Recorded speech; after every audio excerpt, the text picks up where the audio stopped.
Working Cows Podcast, episode 392. This episode is brought to you by Understanding Ag. Welcome to the podcast that gives producers a platform to discuss and share paradigm-challenging practices. Practices that have increased the effectiveness of their operation and the joy that their families have received from this lifestyle.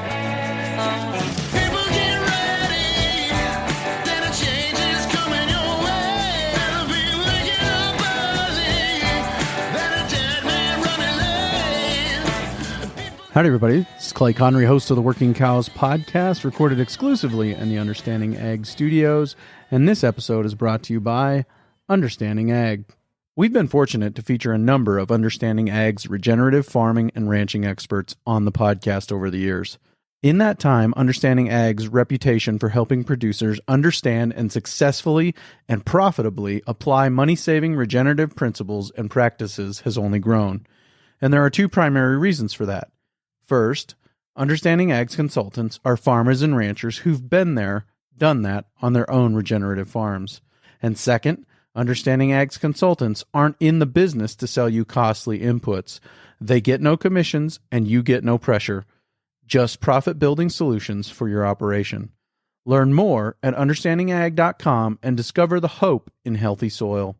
That's www.understandingag.com.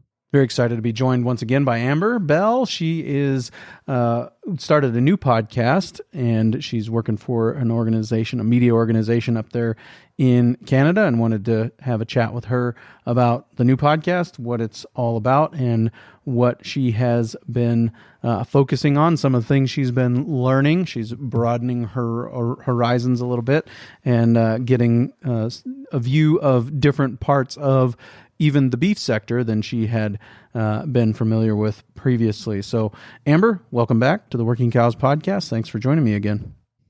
Thanks. Fantastic to be here, Clay. It's been a while. Yeah, it has been a while. It's experiments in stock density, I think, or something like that was the last time we talked. Something of that nature. I feel like I'm still experimenting with stock density. Nothing's changed. Never done, right? I think one of the for Understanding Ag, the 6, the 3, and the 4. One of those is, or actually diversity disruption comes up there frequently, that we want to disrupt what we're doing, not do the same thing every year. So, I think that's a point in there. And so Right. I don't think we're ever done experimenting with stock density. One of my focuses in the last little bit has really been on context. I'm running some pigs and actually trying to use them to create a garden. And so that's a complete different thing that I want to do with that when compared to, hey, I want grass to grow, right? So the context piece is a really big one too. Yeah. What are your goals? What are you trying to do? Yeah, for sure. So, but new gig, right? As I understand it. Yeah. And Real Ag, maybe more familiar to the Canadian listeners than outside Canada. Would that be fair? It's a radio. So we have our radio program that's on Sirius XM, and that show goes on every night. And then we have Real Ag on the weekend.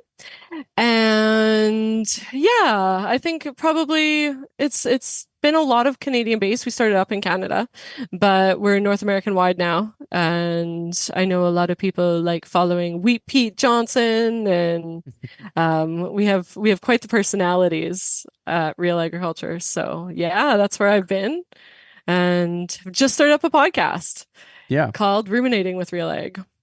And is that kind of something that was your idea or something that you wanted to see revived or brought back? Was that something that you kind of took the reins on as far as getting it started again?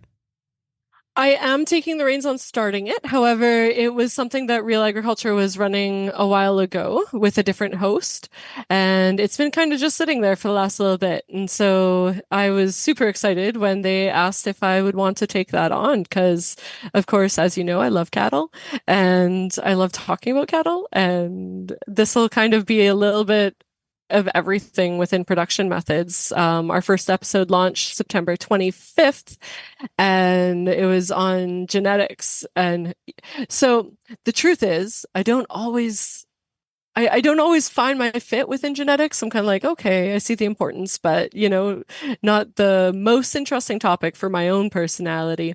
And it was amazing. It was so much fun. It was with Betty Jo Ullman from Egg Sites, and she just has so much to say about the different places that breeding can come into play and how important it is with different herds, depending on what you're wanting to do and what your goals are. Talk to me about kind of the release schedule. How often are new episodes going to be coming out? Right. So we're going to be releasing a new episode once a month at this point in time, and it'll be the last Wednesday of every month. So our next one's on nutrition with Barry Remsio. And where's he out of? He is in Alberta. He actually used to work for Alberta Egg and is now he just does his own work and is a private consultant. What have been some of the things that you have been learning? What's kind of stood out to you in this journey? I've been falling back in love with farming. That's been the biggest part of my journey in the last little bit. And so kind of my falling back in love with farming started up with I launched a documentary last year, and that was a big part of it, getting to go out to some friends' farms again, getting to see a little more farming on the small scale and speaking with more people that are super excited and passionate about it. And it really brought back that reminder of why we do this and what the importance in it is. Yeah, what's the goal as far as the podcast is concerned? What kind of target are you shooting at? What are you hoping to accomplish? We're really wanting to just reach cow-calf producers, backgrounders, anyone that just wants to talk about cows, really. And I mean, the reality is there's a lot of people that are coming into getting a herd for the first time, or maybe just running into some management issues, whether that be grazing or nutrition, and just wanting a little bit of guidance on it. So that's kind of the goal, is just to do some production stuff that's out there and available for listeners. Do you have a sense of what's bringing people to the cattle industry as far as new people coming in that are kind of might be listening to the podcast looking for information? Do you have a sense of what it is that's drawing them?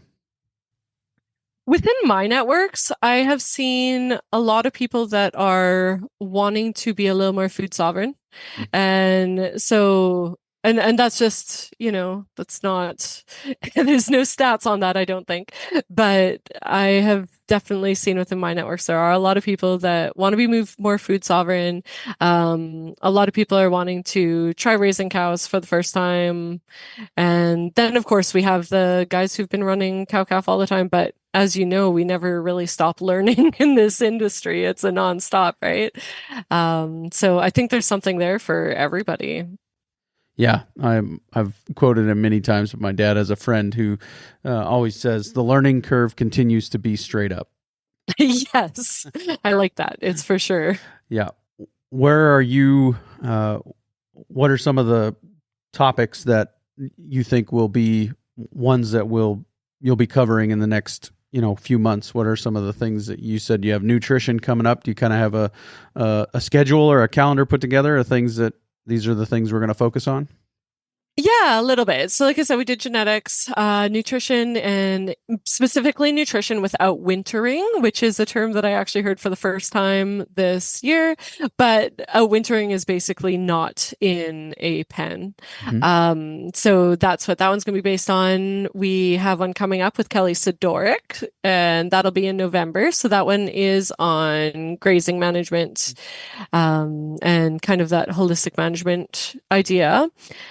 One of the ones I'm looking into right now that I'm really excited about is I'm looking to find, and if any of your listeners know of somebody that'd be great for this, I'm actually looking to find a feedlot that is doing compost and then using that compost either on their own fields or for their neighbors, and how that's working. So that's one that I'm looking for, but I'm excited to talk about it because I have a couple friends that do use compost, and we have a really good composting facility at the Westlock landfill here.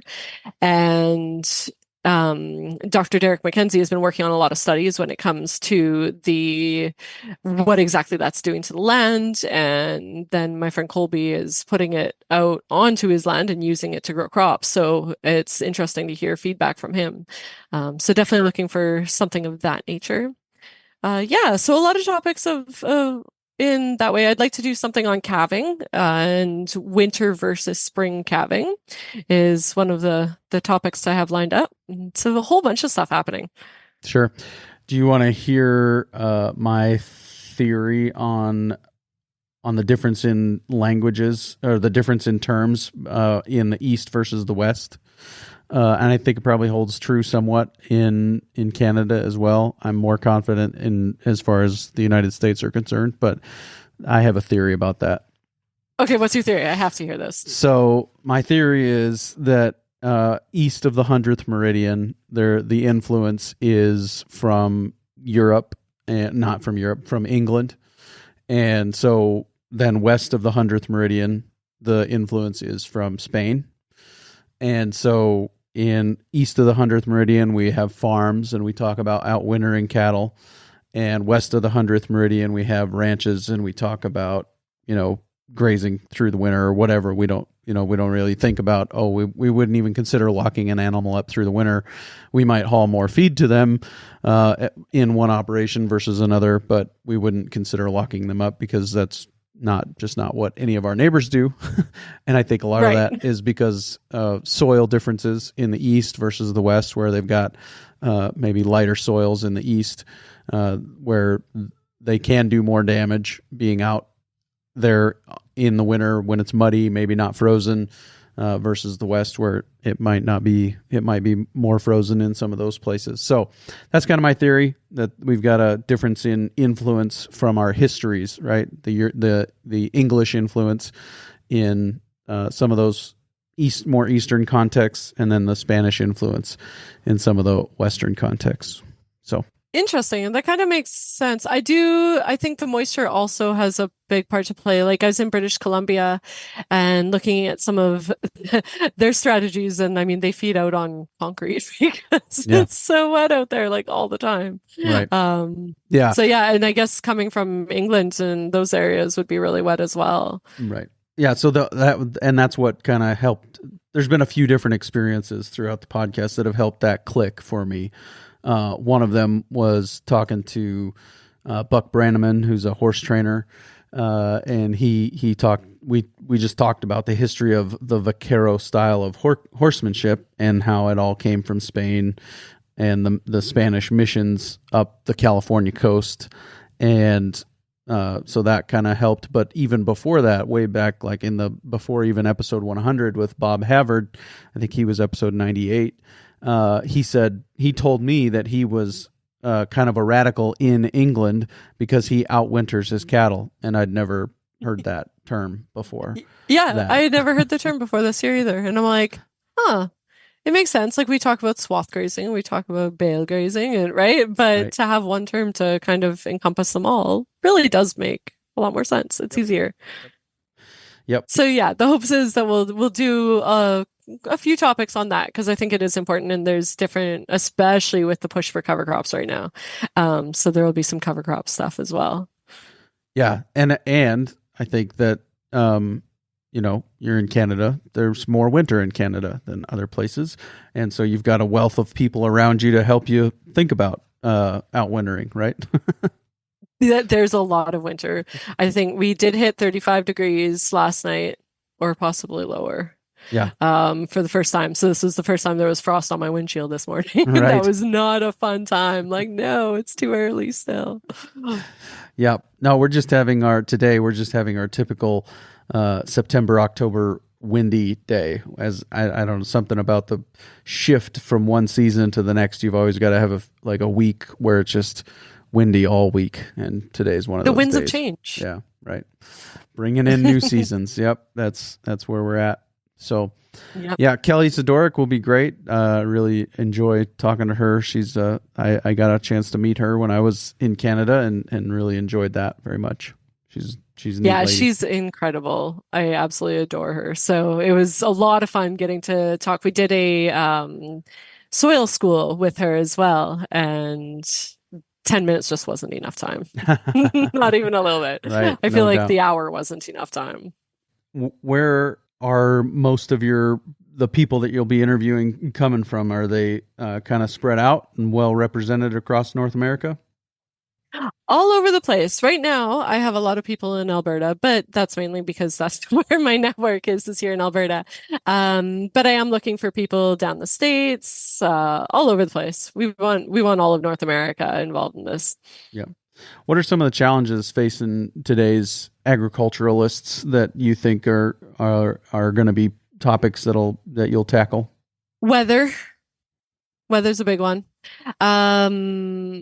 I think that's a big one. And speaking about cattle specifically, because real agriculture as a whole is in all sides of agriculture. But when it comes to cattle specifically, I think a lot of it, I mean, the climate change piece has been really big. And with that, of course, comes government regulations and where that's going to go. So I have seen in the last while, ranchers and cattle producers in general trying to figure out kind of what the best way to do things is while still fitting into some of the government regulations and, while maintaining, of course, the legacies that a lot of people have started on their land or are trying to continue. And I think that that's a big thing. I don't know that I'm going to be tackling that in an episode very soon, but I do think that that's something relevant and it's something to keep in mind when even talking about soil health or cover crops or some of these production practices. Why are we doing it and what impact does that have on the longevity of our ranches? I think that's a really big piece. Let's take a quick break and hear a word from our sponsor today, Understanding Ag. We've been fortunate to feature a number of Understanding Ag's regenerative farming and ranching experts on the podcast over the years. In that time, Understanding Ag's reputation for helping producers understand and successfully and profitably apply money-saving regenerative principles and practices has only grown. And there are two primary reasons for that. First, Understanding Ag's consultants are farmers and ranchers who've been there, done that on their own regenerative farms. And second, Understanding Ag's consultants aren't in the business to sell you costly inputs. They get no commissions and you get no pressure. Just profit-building solutions for your operation. Learn more at understandingag.com and discover the hope in healthy soil. That's www.understandingag.com. You mentioned earlier that there's a push for cover crops. Where is that coming from? Our government out here has funding through OFCAF, the On-Farm Climate Action Fund, there's 3 streams. So there's nitrogen management, cover crops, and rotational grazing. I don't think I'm missing any there. I could be. But yeah, so cover cropping is one of them that they're really working to promote. And that is for that soil health piece and trying to get a little more diversity out into the pastures and into some of our cropping methods. And so that's been a really, really big one that I think a lot of producers, it's still relatively new. Like I know that there's been guys that have been doing it for a while. I mean, Gabe Brown and all of them, but it hasn't been widespread. And so I think a lot of people are trying to figure out their context when it comes to cover cropping. Where do they fit in? What are they doing? Right. Yeah.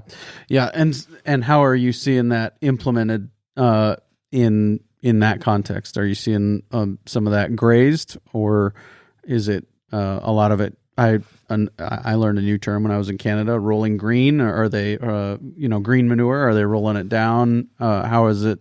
Does it need to be used specifically in a certain way to fit into the OFCAF?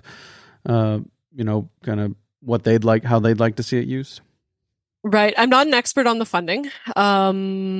So that I can't answer. I do know that a lot of the people in my region here are going and grazing it. That's been a lot of it. I was actually just out 2 months ago on maybe a little bit longer.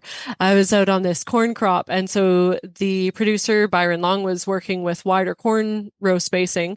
And then I think he said 16 or 20 species mix in between the corn rows. And it was a jungle. It was absolutely fantastic to see. And he's going to be strip grazing that. So I think a lot of the producers out here are working to strip graze and feed their cattle that way. Which is nice. It's kind of, I feel like it's a bit of a promo for the mixed farms, which I would love personally to see more of. And it's nice to see some cattle out on the landscape on stuff that wouldn't normally have cows on it. So it's been good. Like in Byron's case, is he going to harvest the corn and then graze the cover crops, or how's that? No, so that's going to be grazed as well. The corn will be. And up north here, we actually don't do a lot of corn harvesting. It's our season just isn't long enough for it. Sure. So the corn that a lot of growers are growing, and that's not everybody, but a lot of growers are growing corn just for feed value. Right. And is there any chopping that happens, like silage chopping? Does that happen there with the corn? Or yes. Yeah. There is people silaging it. I can't think of anyone off the top of my head, but I know that it does happen up here. The people that I know just really love their electric fences. Yeah. So most of that is grazed as a standing crop. Is that right? It is. Yeah, that's right. Which is very uncommon in my context, but I do hear a lot about Canadians doing grazing standing corn. Right. And you guys do a lot of corn just for the grain, right? Yeah. Yep. Yeah. Ethanol, I think, and the majority of it ends up as ethanol, and then quite a bit of it ends up as high fructose corn syrup and other things. But yeah, that right. is. So do they graze the stalks afterwards? Unfortunately not. Okay. Yeah. I love to see, I'll be positive and say I love to see fences around cornfields, because it indicates that there's probably going to be a cow on there eventually. But it isn't, I wouldn't say it's probably the majority of cornfields that have a fence around them that I pass by. There's a lot of them that are just open. And now, benefit of the doubt, they could go in there with some temporary fence and put it up and keep the cows in and graze the stalks. But from what I understand, no, that is not the norm. Right. And does your government have funding for the similar strategies, management techniques? Yeah, they do. Depending on, they do. They have, CSP, Conservation Stewardship Program, there's a lot of funding, and a lot of those practices would be pretty progressive, I would say. And so I think that there's funding out there. Maybe just isn't what they're seeking to do. I think that right. the Jeff Ramsire has been quoted many, many times on the Working Cows podcast when he said, corn, soybeans, Florida is a hard crop rotation to compete with when you're talking about having to bring in cows for the winter. So, right. Although from what I've been hearing, cows are worth a fair bit right now. Yes. So maybe that'll actually help people, buy into a herd, which would be fantastic. Yeah. One of the things that I was just speaking to a fellow, Dr. Caillou Guan, out of the University of Illinois, and he's working on a project that is actually using satellite imagery along with artificial intelligence, that when this goes through, you guys, and I'm hoping that it'll come into Canada too, would actually be able to monitor your GHG emissions at the farm level, like almost instantly, like pretty much real time. And that was a really interesting conversation. I think it's hard to talk about anything like cover cropping or any of these management changes without like, hey, how are we measuring this? And so it was a fascinating conversation. I think that it's cool to see a lot of the funding dollars go into things like that, and even coming from the States. Yeah. Earlier when you talked about mixed farms, you're talking about people that aren't just doing crops. They also have livestock. Is that correct? That's right. Yep. Yeah. And I think that is less common today than it was, 50 years ago. And I think that I hope what we're seeing is a swinging of that pendulum back to having both. And I don't necessarily think, because the farms have gotten so big in a lot of the, a lot of our farming contexts, I don't necessarily think that it would have to be something that the operation owns the cattle and the ground and the farm equipment, but it could be something that there's a farmer who takes care of this land during the growing season, and then maybe a cover crop comes in behind it, and then somebody else who owns the cows, or a custom grazer who finds the cows and brings them to the land and leases the land. I think we could find things like that happening more and more frequently. It would be my hope. I would love to see that. I really hope so as well. Working with people is hard. And I know you've talked to Kelly, and Kelly is a big proponent on how to work with people. But I know that piece is probably one of the biggest complications when it comes to working with others. Because on the crop side, you're looking for certain goals and you have certain things in mind. And then of course the cattle producer has certain things in mind as well. But when you can work together, it's just going to benefit everybody. And I'm hoping that we'll see a lot more of that in the future. Yeah. Yeah. Dallas Mount, way back on episode 2 of the Working Cows podcast, when I asked him what was the biggest hurdle for success in the, in operations, is it the cows, the land, the animals, the money, the people? Nope. Without a doubt, he said, exact quote, without a doubt, it's the people. So those are always the hardest relationships for us to manage. And the more we can put those conversations front and center and make sure that people are figuring out a way to manage their relationships with the people in their operation, I think the better off we'll be, right? Mm-hmm. And let's be real, communication is difficult. Yeah. It's not easy. Nope. Especially with those that are closest to you quite often. Mm-hmm. I know succession has been a really big hot topic. So that might be one that would be worth covering on the podcast too, because that's a really big topic. And there are a lot of family farms that want to pass it down to the next generation. But trying to structure that when the younger person coming up has very different ideas from what their parents and grandparents did. It's a hard conversation to have, but it's important and it has to be done. Yeah. I've heard said many times, that you don't have to farm like your grandfather did. But then the other day I heard the other half of the quote, or somebody else filled in the quote and said, you don't have to farm like your grandfather did, but you shouldn't forget why your grandfather did what he did, Oh, I like that. Yeah, that's for sure. And I think we're seeing a lot of that when you think about even the farming practices that we're promoting a lot of the time, right? We've lost some of the lessons that were learned, like even 50 years ago. And, it's important to be trying new things, but it's also important to remember why things were done the way that they were to begin with. Yep. Do you have any plans for succession episodes then, or is that just one on the whiteboard of things that we'll get there? It's that I definitely have like a big spreadsheet right now, a ton of ideas, and it's just a matter of lining up the people for interviews and seeing who fits best where, and then schedules, because we just got out of summer and it is really, really difficult to get anybody to talk during the summer. We're all busy out on our ranches, so. When you're trying to schedule with somebody who doesn't know how to use the scheduling software like myself, and they leave spots open that shouldn't be open, and then they have to say, no, I can't make that work actually. And but you were patient and I appreciate it. Your scheduling software is pretty slick. I was impressed by that. Of like, what? You don't even need someone to sit there at a desk in order to figure out what your calendar is. That's awesome. Yeah.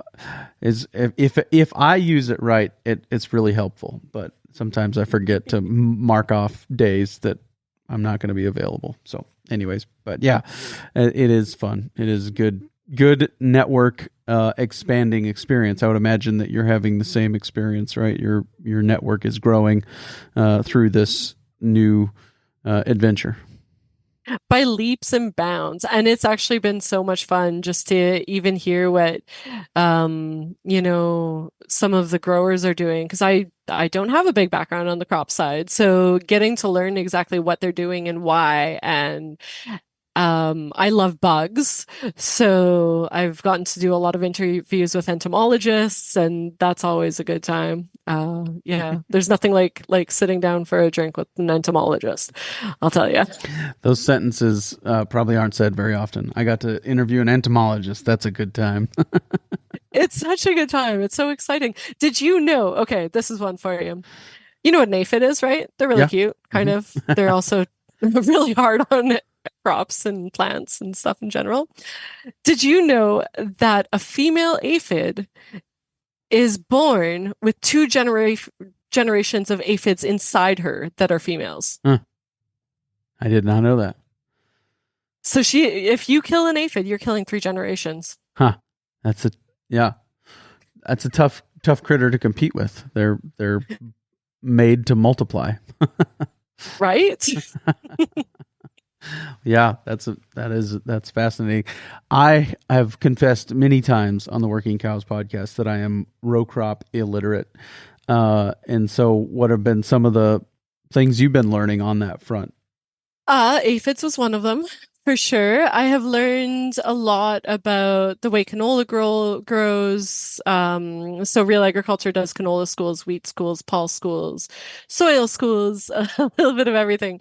And I've gotten to learn a lot more about why people do the things they do. A lot more about the way different pieces of equipment work, which is kind of fun because I don't, in my background, I haven't used a whole lot of equipment. This summer was the first time that I really got to drive a tractor and do some work on it, which was kind of fun too.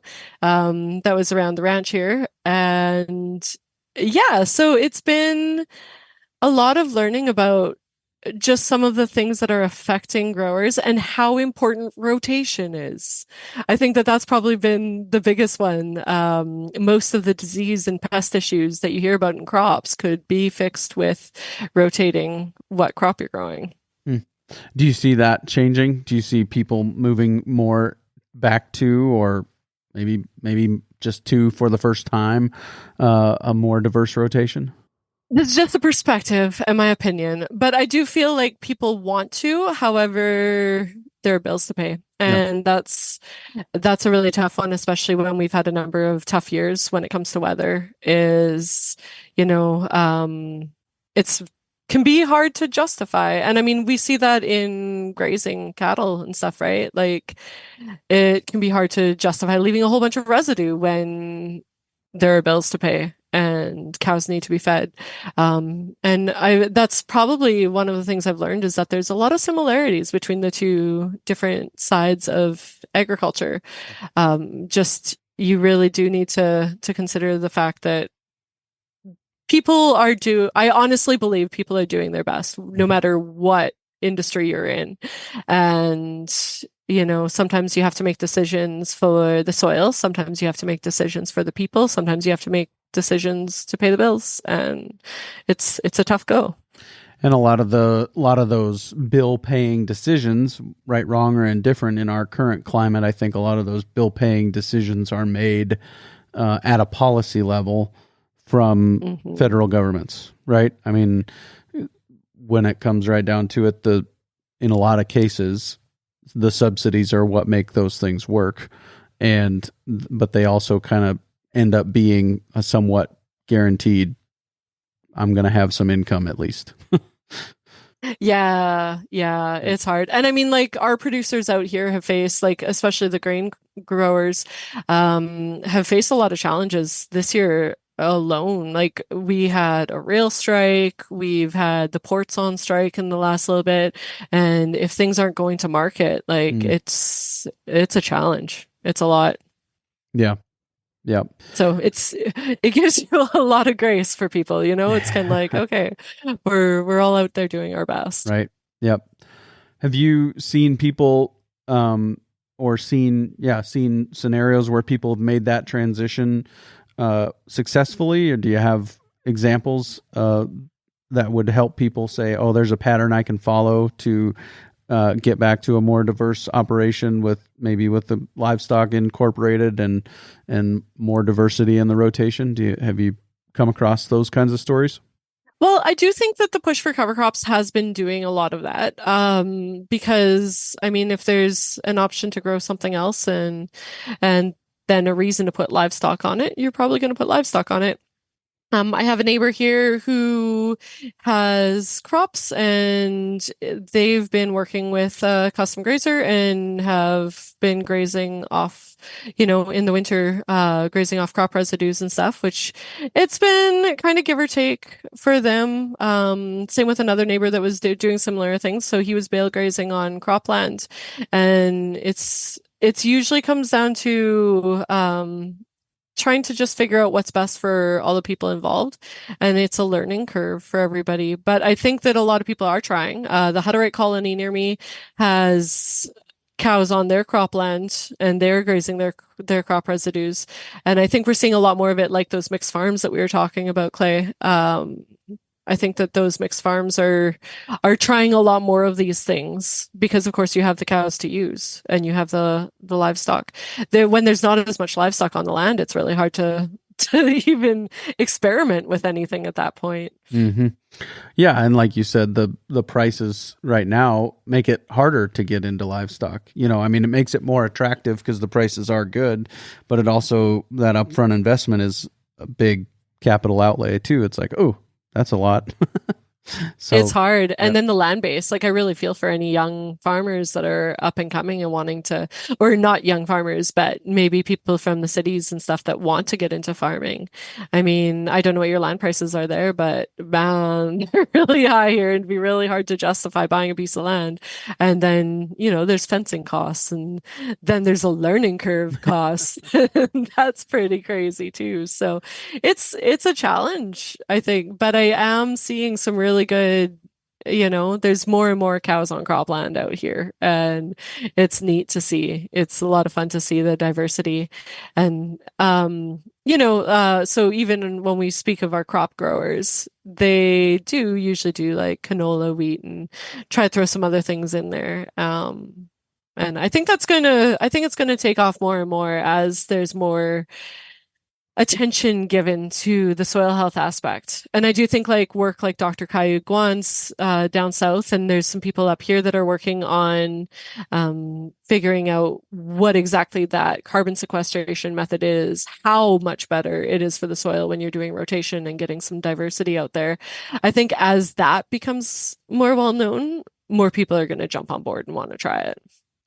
Did we just need to spend a few years of having these conversations for the universities to get interested and start doing the studies on what's better, diversity, rotation, those kinds of things? Is that where we were at, do you think, or what has brought that attention to these practices? I think it's the push for climate change. Of course, there's more dollars going towards it right now, especially in Canada, and I know the States has been too. I think too, a big one of the issues faced by a lot of researchers, and again, my opinion, but I think a lot of it comes down to it's really hard to quantify some of these things, especially when you're talking about pasture land and you're trying to talk about the carbon sequestration of different management practices. Like, there's a big coordination in trying to do that because science is very exact and you need to be able to replicate it.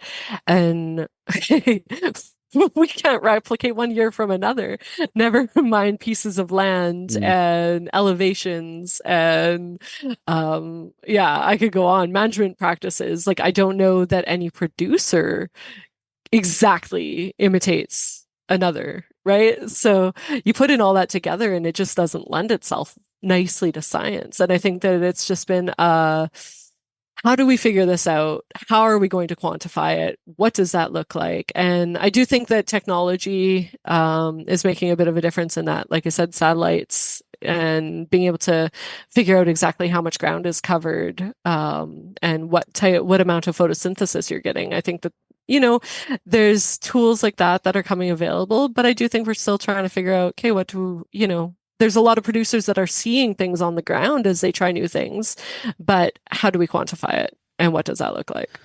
Well, I think in a pasture setting where you've got a lot of diversity out there, every piece of diversity is another variable that you can't totally isolate for the purposes of studying something, right? Where you've got a climate controlled lab, you can isolate all the variables and study this one thing and get a real replicatable result. when you try to do that in the pasture setting with all of these different variables and all this diversity, it just is. I think I would agree. It's probably nearly impossible to get something that's replicatable. At least where we're at now, and maybe that, like you said, maybe the technology is going to come along and it'll be easier to get something that we can say, yeah, this is making this difference. X practice is making Y difference. So, right. And ranching is a lot more difficult for that, right? You think of, so we've had carbon credits available for no-till practices and different crop management practices. But crops are a lot easier to research because you know a lot more of what exactly is happening and what the variables are. Yeah, research is an interesting topic. For sure. I don't envy those people at all. Trying to decide. And then, I mean, especially when the pressure is on to have government policies based on it, or things like carbon credits, because of course companies or the government don't want to be spending a bunch of money on something that doesn't work, hopefully. Yeah. And it's a tough go, because that means you do need that more scientific numbers to come behind it and to offer up what we're doing. What's exciting to you in agriculture right now? What are some of the things that are really piquing your interest? On a personal scale, I had a milk goat and learned how to make cheese this summer. So actually that kind of did. So I haven't done a lot with smaller livestock, and learning what fences keep in goats and what fences don't keep in goats. Concrete swimming pools keep in goats. Concrete swimming pools. Yeah. Electric fences do, but the 3-wire didn't work so well. 4-wire seems to be doing very well. We'll see once it gets colder though, and they want out a little bit more often.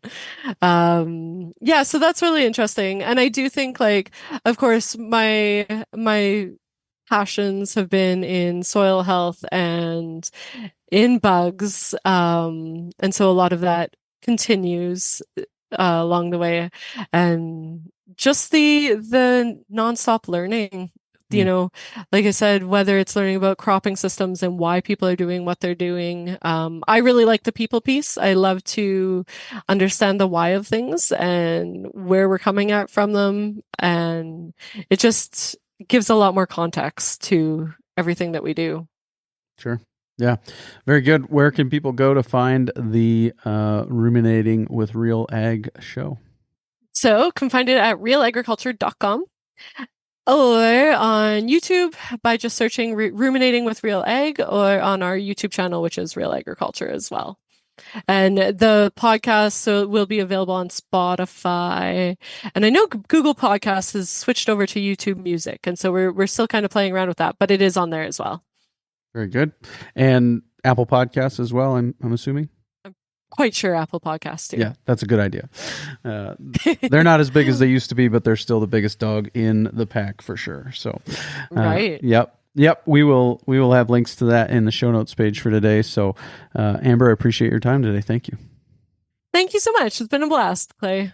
Very good stuff there, as always, with Amber. Appreciate her taking time to share a little bit of what's going on and some of the new things that she's been working on in her career. And very excited to be joined once again by John Kempf. John probably needs no introduction to this audience. He is the host of the Regenerative Agriculture podcast and is one of the principal partners at Advancing Eco Ag, and they do some great work. And I've pitched an idea to John about what I'd like to talk to him about, but I want to defer to him until I hear back from him to see if that's a good direction for us to head. So you can come back next week and find out, along with everybody else, what we're talking to John Kempf about. We'll see you again real soon on another episode of the Working Cows Podcast. We invite you to visit workingcows.net to subscribe to the show via iTunes or Stitcher. You'll also find detailed show notes pages, resources from our guests, and the industry leaders who have influenced them. For more ideas on putting your cows to work for you in a more profitable way, tune in next week.